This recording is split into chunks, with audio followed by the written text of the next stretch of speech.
Welcome back to Robin Reviews. You're right, it's a Rubik's Cube again. My first video, I showed off two Rubik's Cubes, my favorite two, the Impossible and the Phantom. And one of the comments that thankfully wasn't public, I asked some people to give me some feedback, and one of them from Emily. Don't kill me, Emily, please, for putting this out there. But Emily said you should have solved one. And so what I'm going to do is I'm going to solve it. Now, the interesting thing about Rubik's Cubes, I think I mentioned this in my first video, but I used to think that Rubik's Cubes were something that you needed to have like a special way to learn it, or there was a special cheat or something, or some way that made it easier.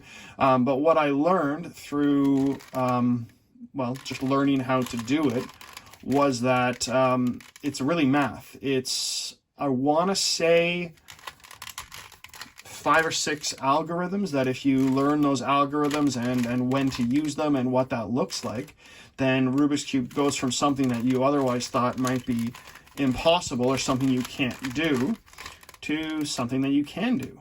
Now, a little caveat to that is sometimes when you get into the Rubik's Cubes that are 4x4 or 5x5, then the algorithms change a bit, but no matter what, it's always an algorithm.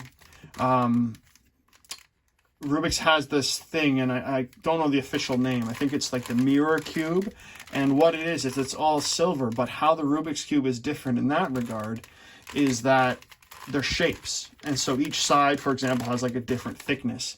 And so while originally when I looked at that, I got a little terrified because I thought I can't do this. When I actually looked at it again and read up on it, I realized that actually it's the same thing. The algorithms are the exact same, but in that regard with the silver cube, instead of looking for colors, you're actually looking for an algorithm based on shape and based on the thickness of the squares.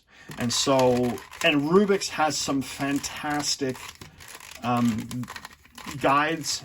I mean, there's lots of people online who, when they do their YouTube video and they walk you through how to solve a Rubik's Cube, they will walk you through all the steps. They'll put like a little square here that says like right, inverted, left. I didn't do that only because I don't want to steal their work, but also because everyone does that. And so I just wanted to have some fun with this, to put this out there to solve a cube, which I've done through algorithms.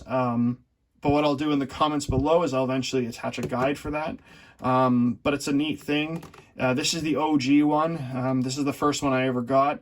As you can see, some children at one point peeled off the stickers and thought it'd be funny. I laughed for about 2 seconds, and then I realized I needed tape. And so this is just a fantastic artwork of masking tape, and masking tape colored blue, which Eva helped me fix. So thank you, Eva, for that. You can see like this one, it's a little bit slower with time. They can be a little slower moving, but again, with the right algorithms and knowing which algorithm to use when, it's just a matter of remembering them.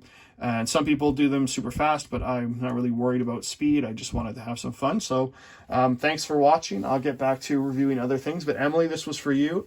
Patrick, like I said, you can't mess it up too much, and have a great day.